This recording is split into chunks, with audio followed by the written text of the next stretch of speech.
Dans l'obscurité feutrée du salon, Fatima franchit le seuil, épuisée, son sac glissant doucement près de l'entrée tandis qu'elle aperçoit Jules, assoupi sur le canapé, vulnérable dans la lueur pâle de l'écran éteint. Sans un mot, elle s'éclipse vers leur chambre, revient avec une couverture qu'elle drape tendrement sur lui, un geste d'amour silencieux. Le frôlement du tissu tire Jules de son sommeil.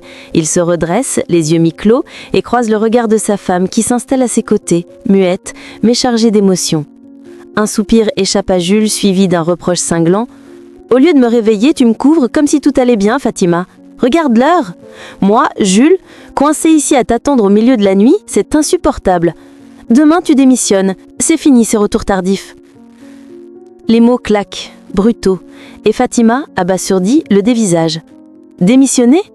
Jules, tu ne sais même pas ce que je voulais partager ce soir ? J'ai eu une promotion, celle que j'attends depuis des années, pour laquelle j'ai tout donné. » Jules secoue la tête, inflexible. « Ta promotion, je m'en fiche.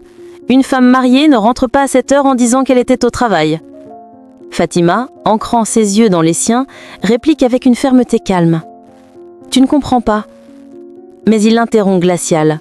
« Si tu vas au travail demain, je pars, Fatima. » Un silence pesant s'abat, chargé de tension. Fatima baisse les yeux, consciente d'une part de vérité dans ses paroles. « Tu as raison, Jules, » murmure-t-elle, la voix adoucie par l'honnêteté. « Je rentre trop tard, j'aurais dû t'appeler, mieux m'organiser, je le reconnais. Mais cette promotion, c'est l'aboutissement de mes efforts, je ne peux pas l'abandonner.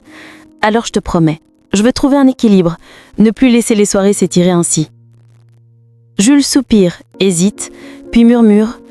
« Fatima, j'ai juste besoin de savoir que notre foyer compte encore pour toi. Quand tu rentres à minuit, j'ai l'impression de t'avoir perdu. » Elle pose une main sur la sienne. « Tu auras toujours ta femme, Jules, mais j'ai aussi des rêves. Donne-moi juste une chance de concilier les deux. » Dans le silence qui suit, la colère de Jules s'adoucit, teintée d'une lueur de compréhension. Car dans un couple, la force naît du dialogue, des compromis forgés dans l'écoute, où un mari soutient les ambitions de sa femme, et une femme veille à chérir son foyer sans renier ses aspirations.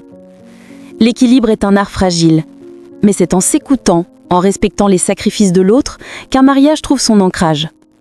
L'arbre à palabre, une histoire, une leçon.